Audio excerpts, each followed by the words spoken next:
भव्य दरबारमा आफ्नो विवाहको प्रस्ताव कसरी पठाउनुभयो त? जब भक्त र भगवानको मिलन निश्चित हुन्छ, तब पुरै ब्रह्माण्ड त्यो उत्सव मनाउनका लागि साक्षी बन्न आइपुग्छ।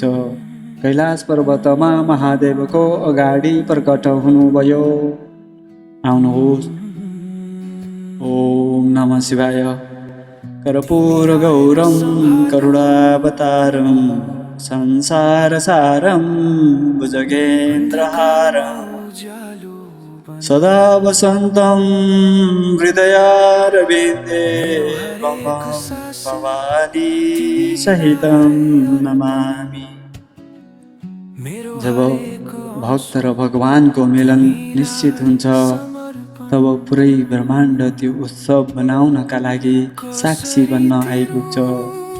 माता पार्वतीको कठोर तपस्याबाट प्रसन्न भएर महादेवले विवाहको वरदान त दिनुभयो, तर अब पालो थियो संसारी नियम र मर्यादाको। वैरागी महादेव, जसको न त कुनै निश्चित घर थियो न त कुनै परिवार, उहाँले राजा हिमाचलको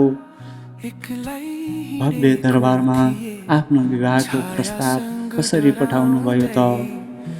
र कस्तो प्रस्ताव लिएर जब आकाश मार्गबाट 7 महाऋषिहरू धरतीमा ओर्लिए, तब कस्तो दिव्य दृश्य देखियो। तपाईको आफ्नै आध्यात्मिक चौतारी अवेक स्पिरिटको यो 30औं भागमा आज हामी शिव महापुराणको एउटा निकै रमाइलो र मङ्गलमय प्रसङ्ग सुन्नेछौँ, जसले हाम्रो मनलाई उत्सवको रङ्गमा रङ्गाइदिनेछ। आउनुहोस्, खुसी मनले श्रवण गरौँ यो पावन कथा। सुतजी कथालाई अगाडि बढाउँदै भन्नुहुन्छ, हे ऋषि मुनिहरू हो, माता पार्वती आफ्नो दरबार फर्केपछि भगवान शिवले लोक मर्यादाको पालन गर्ने विचार गर्नुभयो। उहाँले मनमनै आकाशमा रहेका सप्तऋषि मरीचि, अत्रि, अंगिरा, पुलस्त्य, पुलह, क्रतु र वशिष्ठको स्मरण गर्नुभयो। स्वामीको स्मरण पाउने बित्तिकै 7जना परम ज्ञानी ऋषिहरू र उनीहरूका साथमा माता अरुन्धी क्षणभरमै कैलाश पर्वतमा महादेवको अगाडि प्रकट हुनुभयो। उनीहरूले महादेवको दिव्य स्वरूपको वन्दना गर्दै सोधे, हे प्रभु, हाम्रा लागि के आज्ञा छ? महादेवले मुस्कुराउँदै भन्नुभयो, हे ऋषिगण, पर्वतराज हिमालयकी छोरी पार्वतीले मलाई पतिको रूपमा पाउनका लागि कठिन तपस्या गरेकी छिन्। म उनको भक्तिले बाँधिएको छु। हेर्नुहोस् त, भक्तको लागि भगवानले कस्तो रूप दिनुहुँदो रहेछ। अब म गृहस्थ धर्मको पालना गर्न चाहन्छु, त्यसैले तपाईहरू मेरो तर्फबाट विवाहको प्रस्ताव र लग्नको कुरा लिएर राजा हिमाचलको दरबारमा गइदिनुहोस्। महादेवको आज्ञा पाएर सप्त ऋषिहरू र माता अरुन्धती आकाश मार्गबाट उड्दै राजा हिमाचलको भव्य नगरमा ओर्लनुभयो। साक्षात् सप्त ऋषिहरू आफ्नो आँगनमा आएको देखेर राजा हिमाचल र रानी मेनकाको खुसीको सीमा रहेन। राजाले उनीहरूको चरण पखालेर उत्तम आसनमा राखेर विशेष पूजा अर्चना गरे। हिमाचलले हात जोड्दै सोधे, हे महामुनिहरू, आज मेरो यो अहोभाग्य हो कि तपाईहरू जस्ता महान सन्तहरूको पाइला मेरो घरमा पर्यो। कृपा गरेर आज्ञा गर्नुहोस्, तपाईहरूको आगमनको उद्देश्य के थियो? तब वरिष्ठ आदि ऋषिहरूले मुस्कुराउँदै भने, हे पर्वतराज, हामी यहाँ साक्षात् देवादिदेव भगवान शिवको आदेशले आएका हौँ। उहाँले तिम्री सर्वगुणी सम्पन्न पुत्री पार्वतीलाई आफ्नी अर्धाङ्गिनीका रूपमा स्वीकार गर्ने इच्छा व्यक्त गर्नुभएको छ। हामी उहाँकै तर्फबाट पार्वतीको हात माग्न आएका हौँ।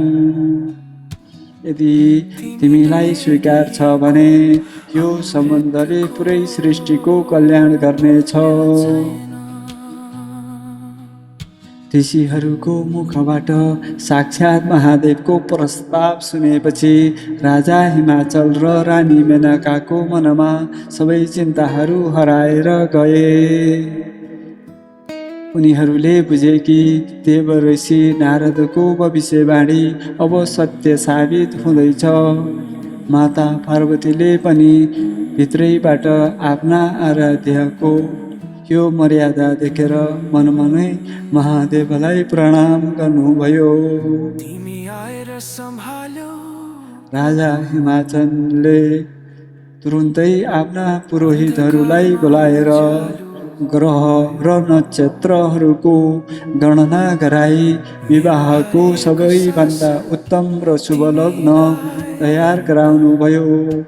लग्नको पत्र तयार पारेर आदरपूर्वक सप्त ऋषिहरूको हातमा सुम्पियो।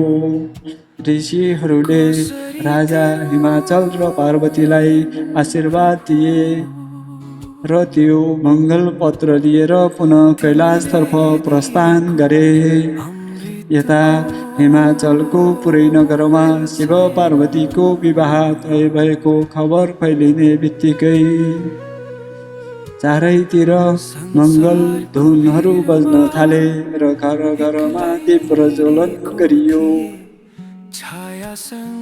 हे प्यारा श्रोतावृन्दहरू, विचार गर्नुहोस् त, महादेव त अन्तर्यामी हुनुहुन्छ। उहाँले चाहेको भए क्षणभरमै पार्वतीलाई कैलाश ल्याउन सक्नुहुन्थ्यो, तर उहाँले समाज र शास्त्रको मर्यादा राख्नका लागि ऋषिहरूलाई पठाएर विधिवत रूपमा विवाहको प्रस्ताव राख्नुभयो। यसले सिकाउँछ कि जीवनमा जतिसुकै ठुलो शक्ति वा स्थान पाए पनि मर्यादा र नियमको पालना गर्नु नै साँचो धर्म हो। आफ्ना आँखाहरू बन्द गर्नुहोस् र महसुस गर्नुहोस् त्यो हिमाचलको दरबारमा छाएको मङ्गलमय उज्यालो र त्यो विवाहको पहिलो निमन्त्रणाको आनन्दलाई। विवाहको लग्न त तय भयो र लग्न पत्रिका कैलाश पनि पुग्यो, तर अब यो ब्रह्माण्डको सबैभन्दा भव्य महाविवाहका लागि कैलाशमा कस्तो तयारी सुरु भयो। बैरागी महादेवलाई फेरि बेहुला बनाउनका लागि ब्रह्मा र विष्णुले कस्तो अद्भुत श्रृङ्गार गरे र यसपटकको जन्तीमा भूत प्रेतका साथै कुन कुन नयाँ शक्तिहरू सामेल भए, यो परम आनन्द र उत्सवले भरिएको महागाथा हामी अर्को भाग 31मा सुन्नेछौँ। आफ्नो आत्मालाई जगाउने यो पवित्र आध्यात्मिक यात्रा अवेक स्पिरिट च्यानललाई सधैँ साथ दिनुभएकोमा अटुट प्रेमका साथ कोटी कोटी धन्यवाद। कमेन्टमा ओम नमः शिवाय लेख्न नबिर्सनुहोला। भोलेनाथले हामी सबैको कल्याण गरून्। ओम नमः शिवाय।